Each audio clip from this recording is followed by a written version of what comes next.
그리고 저희가 이제 이어서 나눌 얘기가 방금 속보가 들어왔습니다. 정부가 대통령 집무실 이전비 360억 원 의결했다. 그리고 예. 추가 소요는 추후 협의하겠다라고 얘기를 했어요. 예. 결국 글쎄 이제 윤석열 당선인이 용산 이전 입장을 계속 유지하면서 나는 뭐 청와대 하루도 들어갈 수가 없다. 결국에는 정부도 협조하는 모습을 보이고 있는데 어떻게 좀 보셨습니까? 이 상황 예비비 의결된 상황이 됐는데요. 일단 뭐 문재인 대통령님은 인수위나 네, 그 윤석열 당선인에게 적극 협조하겠다라고 말씀했고 특히 청와대 집무실 이전과 관련해서는 안보 공백이 없이 해야 되겠다라는 협조하되 그래서 아마 496억 중에 공백 분야를 제외한 한 360억을 일차적으로 오늘 그 승인을 해주신 거 아닌가 생각이 되고요. 네. 나머지 분야는 아마 4월 말쯤 하시지 않을까 하는 생각을 합니다. 예. 그러니까 우리가 제일 주목하고 들여다봤던 부분이 네. 크게 두 가지잖아요. 하나는 이제 안보 공백 문제가 있고 예. 또 하나는 정말 윤석열 당선인이 계획한 대로 그 시점까지 이게 네. 뭐 이 용산 공원 그 부지가 반환이 되겠느냐 여러 가지 문제가 있는데 그런 것들을 하나도 해결하지 못하고 졸속으로 되는 게 아닐까 우려가 있었던 거잖아요. 예.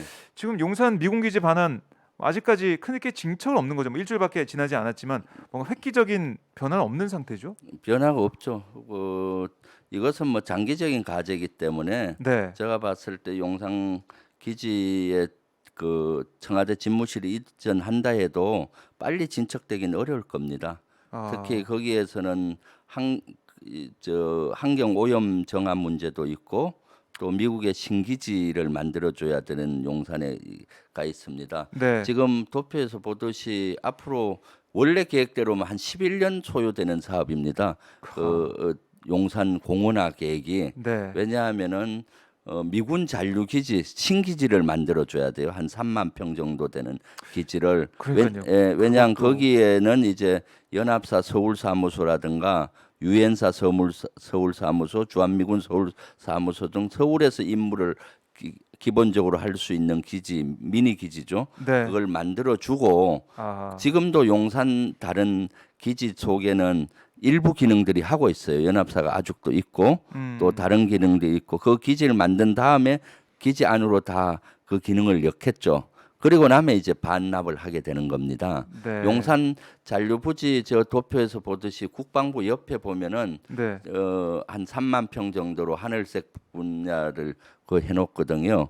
그것이 이제 한 4년 정도 소요되는 사업이고요. 네. 그 다음에 저 반납이 되고 나면은 국토부가 반납을 받아서 7년 정도 걸리는 산업입니다. 앞에 도표 한번 올려주시죠. 네. 7년 그래서 지금 한미 간의 협의에서 2026년경에 이제 그 잔류기지 공사가 다 끝나면 이제 반납을 하게 되거든요. 예. 그러면 이제 국토부가 그것을 받아서 한 7년 소요가 되어야 완성이 되는 거거든요. 그러면 윤석열 당선인께서 국방부로 가더라도 네. 집무실 이전하더라도 그 조감도에서처럼 이렇게 보이는 데는 상당한 시간이 걸리겠죠. 아마 예. 일부 전문가들은 5년 동안 첫 삽도 못 뜰 것이다라고 얘기를 했는데 아마 무리해서 뜰 수는 있겠죠. 그렇다면은 기존의 여러 가지 문제점을 풀지 못하고 예. 하는 그런 문제가 있겠습니다. 지금 이 대통령 임기가 5년인데 네. 글쎄요. 이걸 이렇게 급하게 추진할 정말 어떤 이유가 있을지 아직까지도 네. 시청자분들이나 많은 시민분들이 궁금해하고 의구심을 가지고 계세요. 그렇죠. 그리고 저는 또 하나의 문제점이 네. 조금 전에 용산 기지 이전 그 지도 좀 올려주십시오. 네. 청와대 집무실 이전하게 되면은 바로 옆에 보면 저 하늘색으로 미군 기지 신기지를 만들거든요. 외국군 기지가 네. 대통령이 있는 바로 옆에 불과 200~300m의 기지를 있다는 것은 우리 네. 국민적으로도 공감대가 필요하고 국민 정서상 맞지 않을 수가 있어요. 음. 그리고 거기로부터 한 300m 앞에 군용 헬기장이 있지 않습니까? 네. 그것은 이제 현재는 한국군과 미군이 사용하고 있는데 대통령이 가시면은 대통령 전용 헬기장이 되잖아요. 네. 그럼 한국군 장성들은 뭐 거기 한국군은 이용한다 하지만은 미군이 이용하는 것은 저는 맞지 않다고 봐요. 불과 대통령이 근무하시는 집무실, 사무실로부터 한 300m에 미군 헬기들이 앉고 뜨는 것은 경호 문제에도 문제가 있고 여러 가지 문제가 있을 수가 있는 거죠. 네. 기지도 봐도 200~300m 있고 헬기장도 그렇네요. 있고 이것은 글쎄요. 우리 5,000년 역사를 통해서 네. 국가 컨트롤 타워 바로 옆에 외국군이 주둔한 사실이 있는지 모르겠어요. 아. 일제 강점기라든가 이럴 때를 제외하고는. 네. 예, 그래서 저런 것도 다시 아마 위치를 잡든가 해야 될 걸로 보이고 그러다 보면은 또 한미 간의 지리한 협상 또 갈등의 소지가 많이 포함이 되겠죠. 네. 그래서 저는 국방부로 이전하게 되면은 문제가 한두 개가 아니고 계속 노출이 되고 그걸 임기응변적으로 이렇게 해결해 나가는 과정에서 국론도 분열이 되고 한미 갈등 요소도 생기고 여러 가지 예산도 낭비가 되고 또 국민들의 피해 있잖아요. 네. 그런 것도 지금은 제한 어떤 규제도 안 한다는데 결국 들어가게 되면은 고도 제한이든지 그 비행 금지 구역이든 제한을 둘 수밖에 그래요. 없는 구조이기 때문에 그런 것들을 우려하고 있는 것이죠. 네. 아니 이 지도만 봐도 글쎄요. 이게 어떻게 이게 좀 가능할까라는 생각이 들 정도로 네. 신미군 기지, 그러니까 잔류부지가 있고 그 옆에 이제 국방부가 있는, 그러니까 네. 그 집무실이 있는 상황인데 국민들이 국방부나 어떻게 사실은 생각할까? 합참이 있는 경우는 네. 한미 연합사는 같은 사무실에 한국군 미군이 같이 근무하고 한미 동맹과 연합 체계를 위해서는 아주 좋은 시스템이거든요. 근데 국방부 합참이 있을 때와 대통령 집무실이 가서 국가 컨트롤 타워가 있을 때하고는 개념이 다른 겁니다. 바로 옆에 어떻게 미군이라 하더라도 미군 기지가 있는 것을 국민들이 그렇죠. 용납을 할 수 있을까요? 그리고 거기는 경호 문제든 여러 가지 문제가 노정이 될 수도 있고요. 네. 그래서 그런 것들은 아마 다시 검토가 돼야 되지 아. 않겠나는 생각이 들고 또 그런 과정에서 한미 간의 갈등 요소가 또 불거질 수가 있겠죠. 예. 그럼 이게 이제 예비비가 통과가 돼서 언론에서는 이제 갈등이나 아니면 문제들이 이제 해결되고 있다. 이제 뭐 다 긴장 관계나 이런 건 해소가 되는 거다. 이렇게도 좀 보고 있는데 말씀 들어보니까 이제 시작이라는 느낌이 드네요. 좀. 문제점의 시작입니다. 이제 그동안은 시작인가요? 이제 논의만 됐기 때문에 이런 아. 문제점이 있을 것이다 생각 속에만 있었고 네. 이제 행동을 옮기면서 문제점이 계속 나타나고 하나씩 불거지고. 하나씩 또 그러면 어떻게 했어요?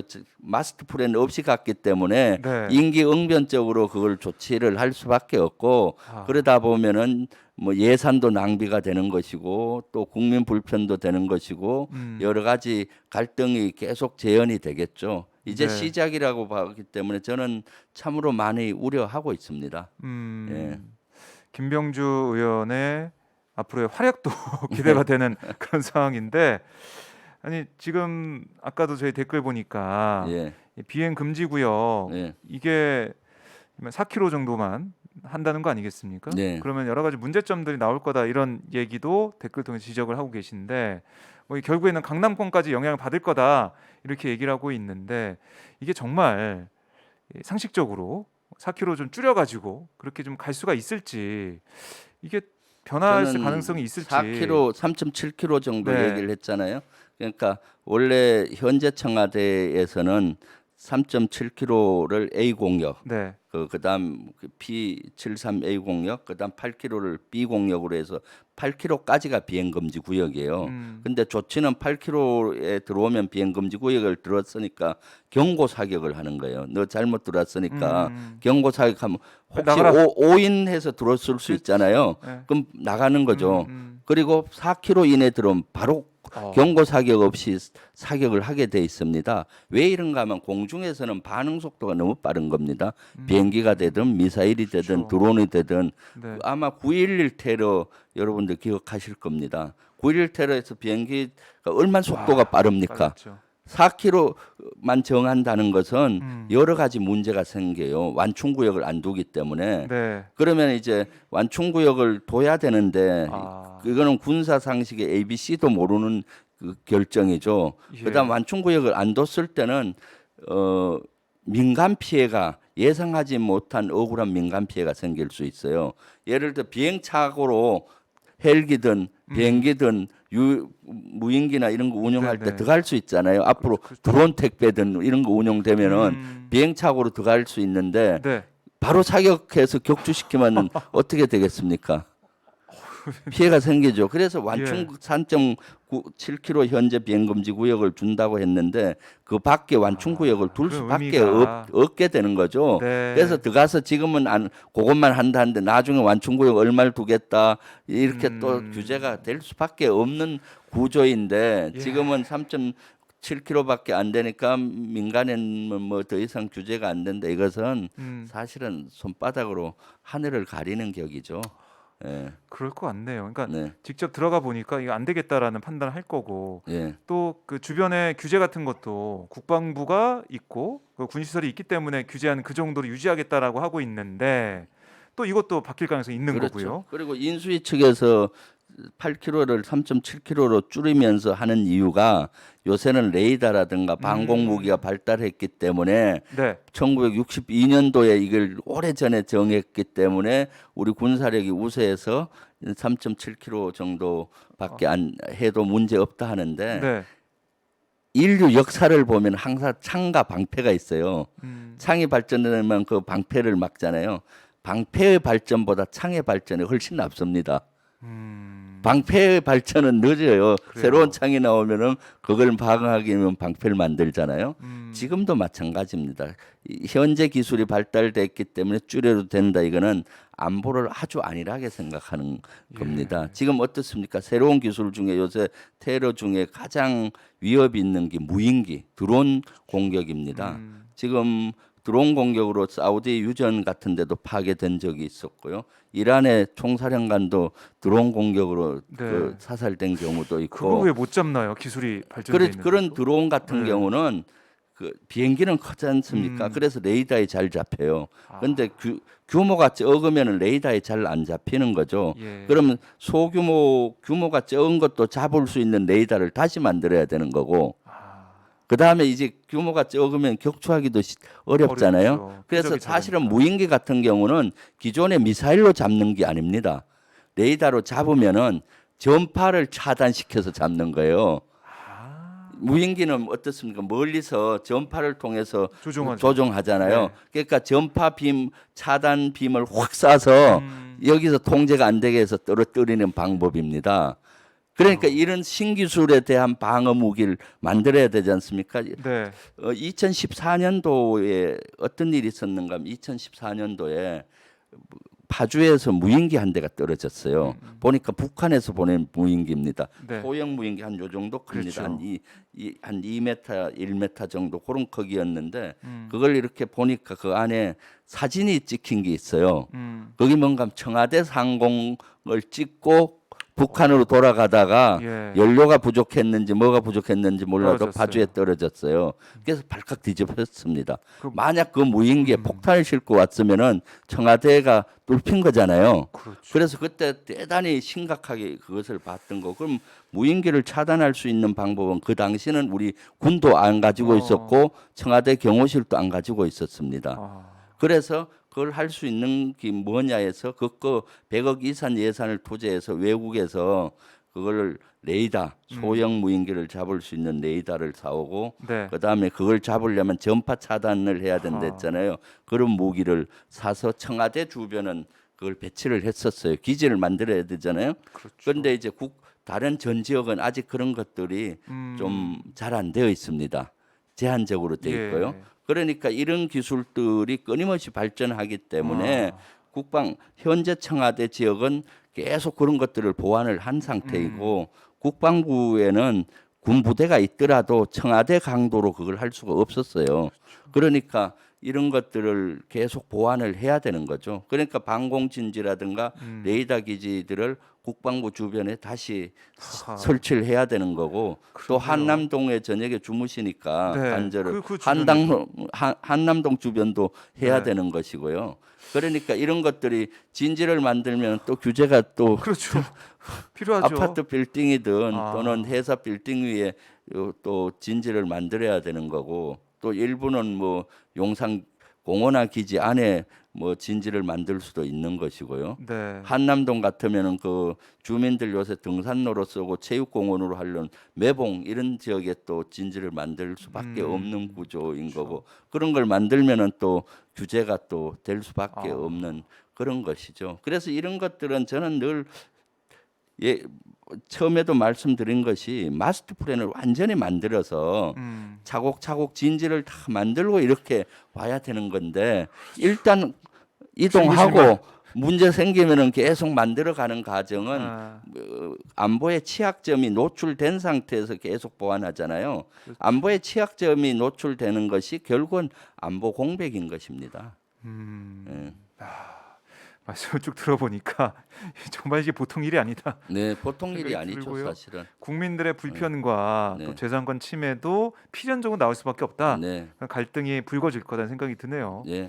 대통령의 안위는 네. 국가 안위와 직결되는 겁니다. 그렇죠. 그렇기 때문에 대통령이 계시는 곳과 국가 컨트롤 타워가 있는 데는 이렇게 비행 금지 구역도 설치하고 고도 제한도 하고 이렇게 해서 방호라든가 경비라든가 경호를 철저히 하는 것이죠.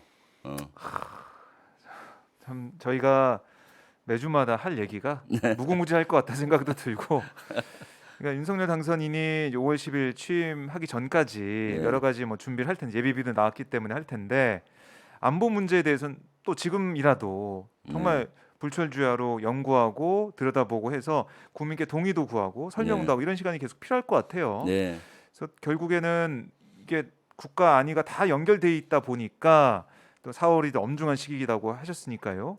또 정권 초기에 북한의 도발도 있을 가능성도 있고 우리가 이걸 허술하게 그냥 넘어갈 수 없는 상황이네요. 네, 결국에는. 그렇습니다. 그래서 사실은 저는 윤석열 당선인 측에서 너무 안보를 안일하게 보시지 말고 단계별로 완벽히 준비를 해서 네. 갈 때 가더라도 완전한 대통령이 안전하고 안정성 있는 가운데서 국정 운영을 해야지 네. 안보 취약점이 있는 가운데서 이전하고 뭐 이런 상황이라면은 결국 국민들이 얼마나 불안해하겠습니까? 사실은. 네. 그리고 그런 것들을 고려를 해서 신중히 한보 갔으면 좋겠습니다. 사실 5월 10일 날 청와대 개방이 중요한 것이 아니고 개방은 몇 개월 늦추어도 문제 없는 것이고 네. 더 중요한 것은 대통령이 5월 10일 딱 취임하면은 안전한 가운데서 대통령의 임무를 완벽히 해주기를 국민이 원하지 않겠습니까? 소통이든 청와대 개방도 대통령의 임무를 완벽하게 하는 수단에 불과한 겁니다. 소통이 상위 개념이 아니잖아요. 대통령의 임무를 완전히 수행하기 위해서는 국민과 소통을 해서 국민들의 요구를 정책으로 반영하고 이런 것인 거죠. 그러니까 소통의 방법은 다양한 방법이 있어요. 네. 꼭 청와대 집무실을 이전해야 소통이 되는 것이 아니고 청와대를 개방해야 되는 것은 아니에요. 지금도 청와대는 개방은 하고 있습니다. 그 대신 인원을 제한하는 거죠. 네. 그리고 어저께도 보면은 그 북악산도 북악산 개방해서 남측면이 개방됐어요. 국민들은 어느 정도 거기 청와대 지역의 등산도 자유롭게 할 수가 있고 하기 때문에 그걸 보여주기 식으로 어떤 5월 10일 날 탁 내가 이렇게 역대 대통령이 못한 이 개방을 했다 이것을 중요한 것이 아니라 지금은 대통령의 첫 번째 임무는 국가와 국민의 안전을 보장하는 것이고 그리고 또 이런 안전 보장한 가운데서 네. 번영하고 하는 걸 만들어야 되잖아요. 그러니까 지금은 사실 윤석열 당선인께서도 위기라고 얘기하시더라고요. 예. 코로나의 위기, 그렇습니다. 안보의 위기, 경제에도 여러 가지 파고가 오고 있지 않습니까? 네. 이런 것들을 해결하는데 우선순위를 국정의 우선순위를 둬야 되겠죠. 예.